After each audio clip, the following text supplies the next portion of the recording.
You think you know American history, but wait until you hear about the time a president made it illegal to not help catch runaway slaves, or when another commander-in-chief literally died from eating too many cherries. These aren't just random historical footnotes. These are some of the most ridiculous laws and decisions ever made by the most powerful people in America. And trust me, by the end of this video, you'll be questioning how some of these guys even got elected in the first place.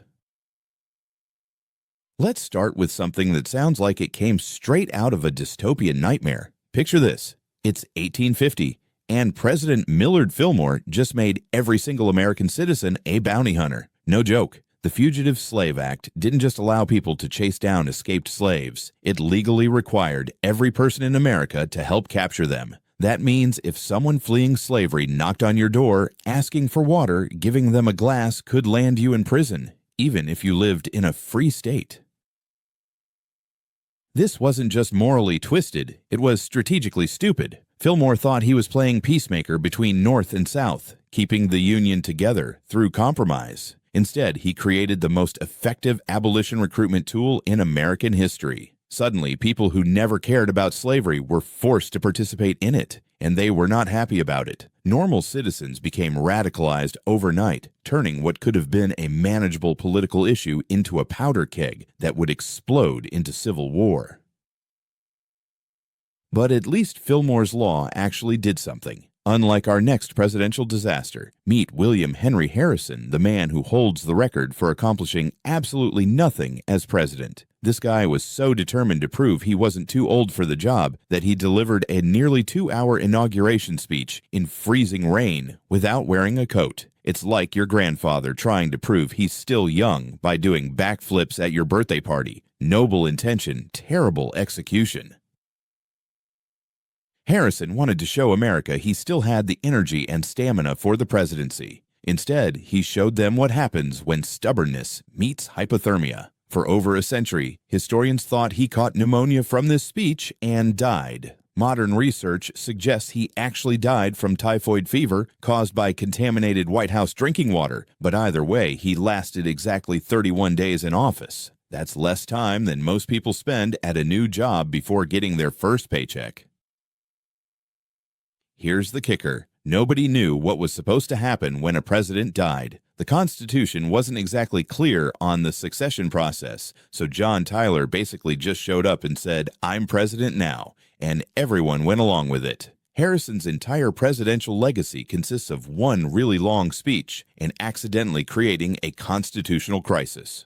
Talk about leaving your mark on history for all the wrong reasons. Speaking of leaving marks, let's talk about Franklin Pierce and the Kansas-Nebraska Act of 1854. This piece of legislation was Pierce's attempt to solve the slavery question once and for all by letting new territories vote on whether to allow slavery. Sounds democratic, right? Wrong. What Pierce created was essentially the Wild West meets a Civil War preview. The Kansas-Nebraska Act reversed the Missouri Compromise, which had maintained a delicate balance by prohibiting slavery north of a certain line. Pierce threw that out the window and said, "Let the people decide," which sounds great in theory. In practice, both pro-slavery and anti-slavery forces flooded Kansas with rifles, torches, and really bad attitudes.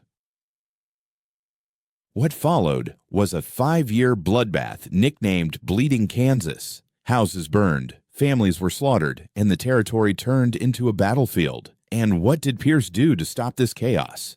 Pretty much nothing. In fact, he backed the pro-slavery side when they formed an illegitimate government through voter fraud and violence. He even sent federal troops to support this fake government. Pierce thought he was being neutral, but he was actually accelerating the nation's march toward civil war. Now let's jump forward to a president you might not expect on this list, Woodrow Wilson. Sure, he's known for noble ideas like the League of Nations and making the world safe for democracy, but back home, he was busy crushing American freedoms like they were insects.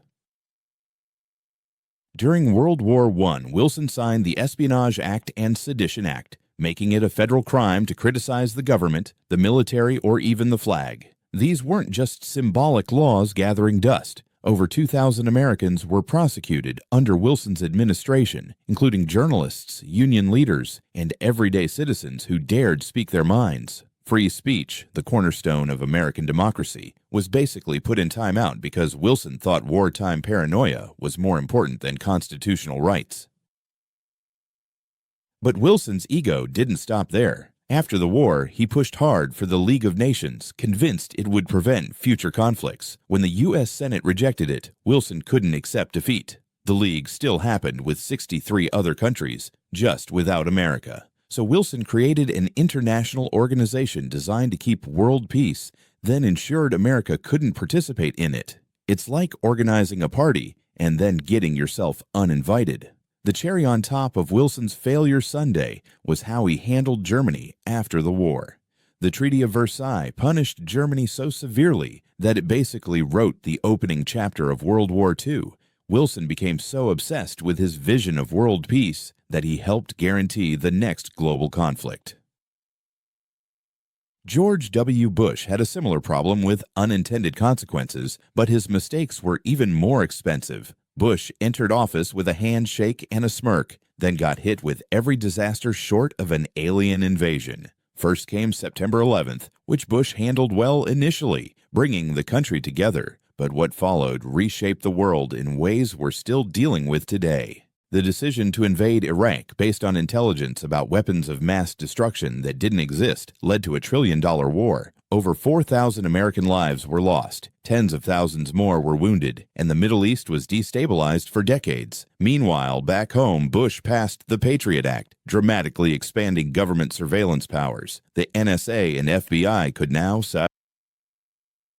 monitor U.S. citizens without warrants, creating a surveillance state that would make the founders roll in their graves. Then Hurricane Katrina hit, and the federal government's response was basically, "We're working on it," while people were stranded on rooftops. The Louisiana Superdome, set up as a shelter of last resort, turned into a nightmare when 30,000 people showed up to a facility with a damaged roof, failed power, and overflowing toilets. Bush became the poster child for government incompetence, while Americans were literally drowning.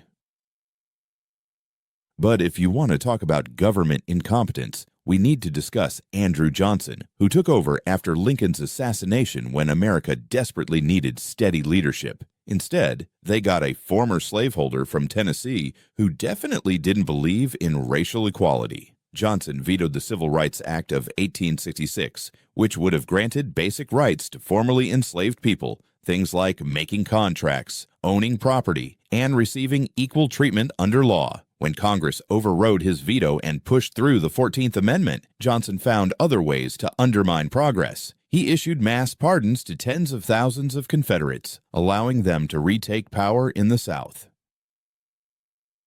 Johnson's logic was that they shouldn't kick the losers while they were down, but his plan backfired spectacularly, starting the Jim Crow era and creating fertile ground for the Ku Klux Klan. Congress saw that Johnson had basically undone the entire point of winning the Civil War, so they impeached him. He survived conviction by just one vote, but the damage was done.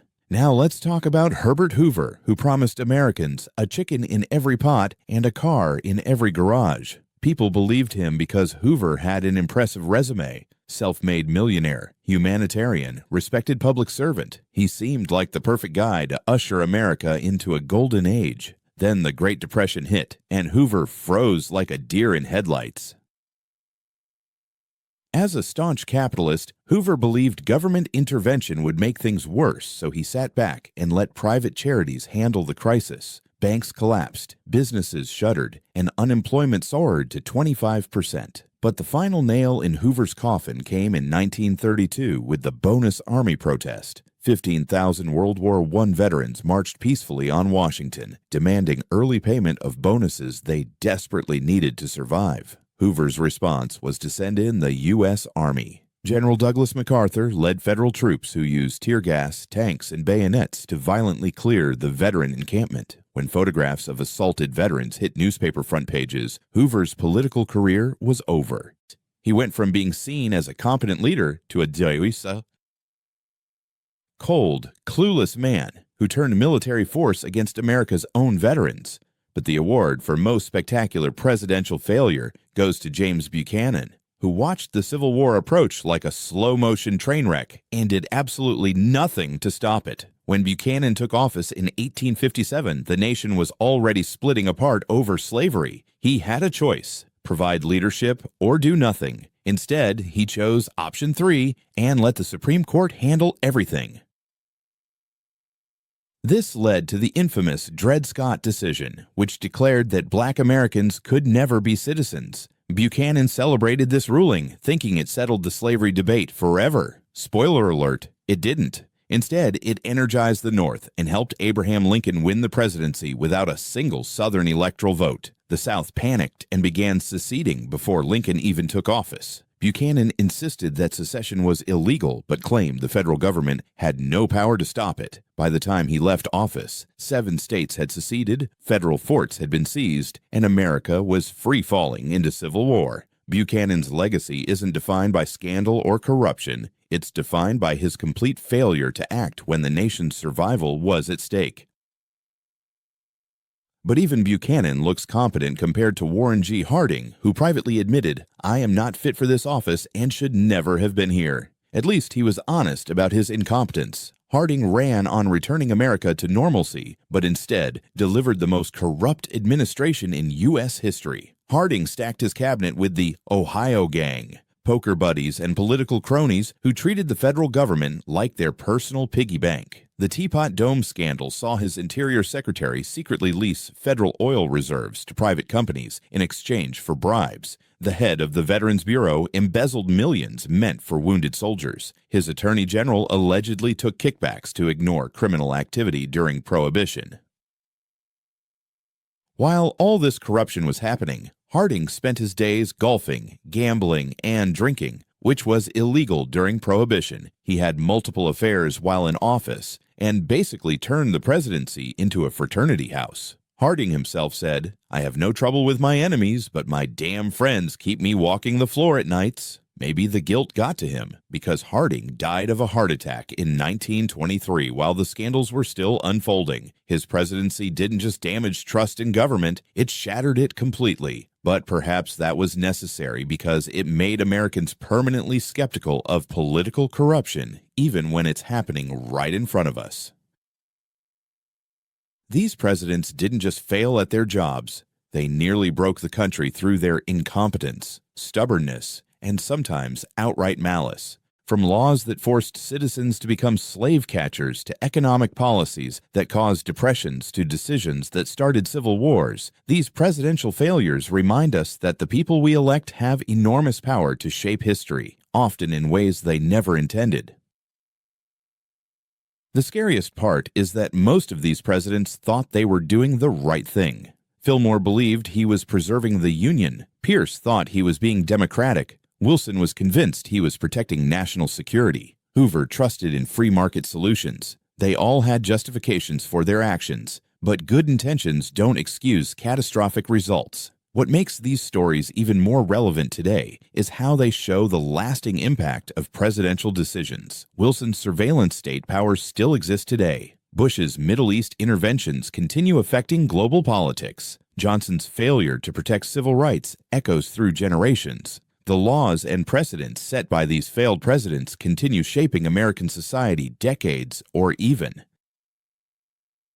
centuries later. So the next time someone complains about current political leadership, remember that things could always be worse. At least we're not living under laws that force us to hunt down escaped slaves or watching the country literally split in half while the president sits on his hands. These historical disasters serve as warnings about what happens when incompetence meets ultimate power and why every presidential election matters more than most people realize.